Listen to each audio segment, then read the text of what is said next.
perempuan itu harus menutup aurat saat melaksanakan resepsi. Dan ketika saat ada resepsi pernikahan atau pesta pernikahan tersebut datang seorang tamu, maka harus diperlakukan sesuai dengan ajaran dan syariat agama Islam. Adapun 5 syarat pertemuan ikhtilat yang harus dipenuhi. Yang pertama ialah menutup aurat. Nah, di dalam pertemuan ini harus menutup aurat. Apabila ada salah satu yang tidak menutup aurat, maka hukumnya haram. Yang kedua ialah menjaga pandangan atau menjaga mata. Di dalam pertemuan ini harus menjaga pandangan dan juga menjaga mata. Walaupun sudah menutup aurat tetapi tidak menjaga pandangan, maka hukumnya juga haram. Kemudian yang ketiga ialah berbicara hal-hal yang baik. Apabila dalam pertemuan itu membicarakan hal-hal yang buruk, tetap saja hukumnya ialah haram dan keluar dari syariat agama Islam. Keempat ialah tempatnya mulia seperti masjid, kemudian pondok pesantren, kemudian majelis ilmu dan lain sebagainya.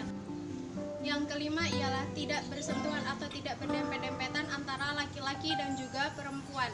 Selanjutnya ialah hak atas suami terhadap seorang istri. Nah, suami ini akan menjadi seorang imam atau menjadi seorang pemimpin di dalam keluarganya. Di dalam membina rumah tangga itu tidak diperbolehkan ketika ada suatu masalah di dalamnya, maka suami menghadirkan orang ketiga. Sebaiknya diselesaikan dulu bersama-sama. Kemudian seorang suami juga harus memenuhi nafkah lahir dan batin dari istrinya tersebut. Apabila seorang istri tinggal bersama suami, maka harus dipenuhi tentang sandang, pangan, dan papan dari istri tersebut. Kewajiban seorang suami ialah memenuhi nafkah, kemudian menjadi imam bagi keluarganya dan menuntun keluarganya ke janahnya Allah Subhanahu wa Ta'ala. Yang selanjutnya ialah kewajiban dari seorang istri terhadap suami. Seorang istri harus patuh dan taat terhadap suami. Contohnya, ketika seorang istri ingin pergi atau ingin melakukan aktivitas di luar, kemudian sang suami itu tidak membolehkan, maka seorang istri juga tidak boleh pergi atas izin suami tersebut. Dan contoh lainnya yaitu saat seorang istri ingin melaksanakan suatu pekerjaan yang berat atau ingin membeli kebutuhan di luar seperti di pasar, maka harus meminta izin terhadap suaminya terlebih dahulu. Apabila suami melarangnya dan kemudian suami berkata bahwasanya biar suami saja yang membelikan kebutuhan rumah tersebut, maka hal itu akan menjadi keharmonisan atau menambah keharmonisan di dalam rumah tangga. Rasulullah Shallallahu Alaihi Wasallam bersabda bahwasanya wanita boleh memasuki surga melalui pintu yang manapun, asalkan dia menjalankan yang pertama ialah menjalankan sholat wajib 5 waktu, hanya sholat wajib saja. Kemudian yang kedua ialah selalu melaksanakan puasa Ramadan. Yang ketiga ialah patuh dan taat kepada suami serta tidak membangkang apapun keputusan dari suami tersebut, selagi keputusan dari suami tidak keluar dari syariat agama Islam. Nafkah, kiswah, dan tempat tinggal. Seorang suami wajib memberikan nafkah kepada seorang istri yaitu 2 mud atau 2 genggam atau bahwasanya 1 kilogram beras untuk memenuhi kebutuhan makanan dan juga pakaian. Dapat dikatakan bahwasanya seorang suami harus memberikan nafkah sandang, pangan, dan papan serta nafkah lahir dan batin. Apabila seorang istri tinggal serumah dengan suami, maka suami wajib untuk memenuhi kebutuhan sehari-hari seperti kebutuhan makanan, pakaian, dan minum, segala macam kebutuhan dari seorang istri.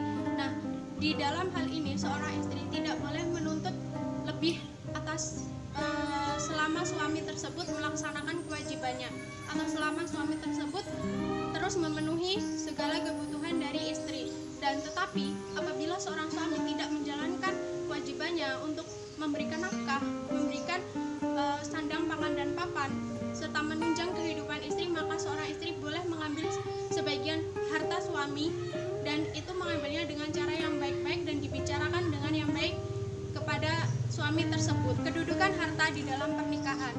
Harta di dalam pernikahan ialah merupakan harta bersama, asalkan harta tersebut dicari oleh pasangan suami dan istri atau dicari oleh seorang suami saja tetapi sudah terikat di dalam pernikahan.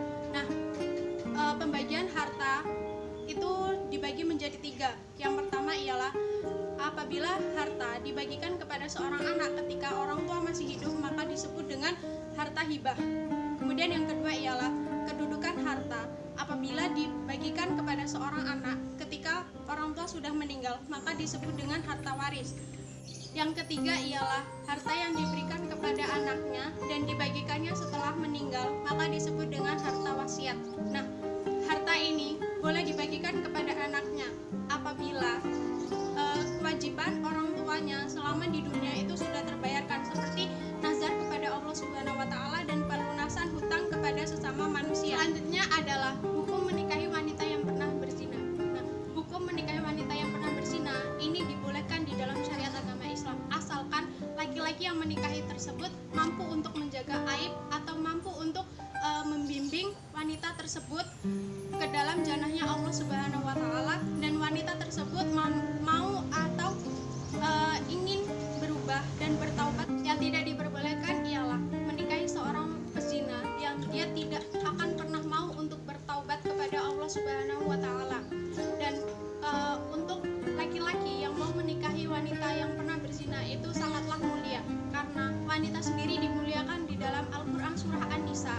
Akan tetapi apabila seorang laki-laki itu takut tidak bisa menutup aib dari seorang yang akan dijadikan istrinya, yaitu bekas seorang pezina, maka diharapkan jangan menikahi wanita yang seperti itu, karena ditakutkan di dalam rumah tangga nanti ketika sudah membangun bahtera rumah tangga akan menjadi percekcokan atau perselisihan di dalamnya.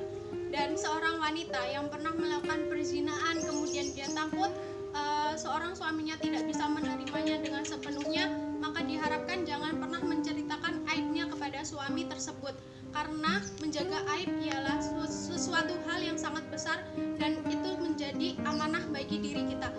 Allah Subhanahu wa taala berfirman bahwasanya jagalah aib saudaramu, maka aku akan menjaga aibmu.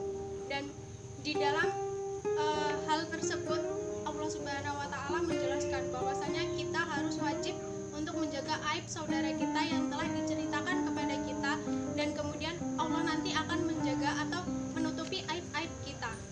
Bagi seorang wanita, menikahlah dengan laki-laki yang baik, yaitu laki-laki yang bisa membimbingmu, laki-laki yang bisa menuntunmu sampai ke jannah Allah Subhanahu wa taala, laki-laki yang mampu untuk menutupi segala aib-aibmu di masa lalu. Sekian yang dapat saya sampaikan. Apabila ada kesalahan dan juga kekurangan, saya mohon maaf. Saya akhiri. Wassalamualaikum warahmatullahi wabarakatuh.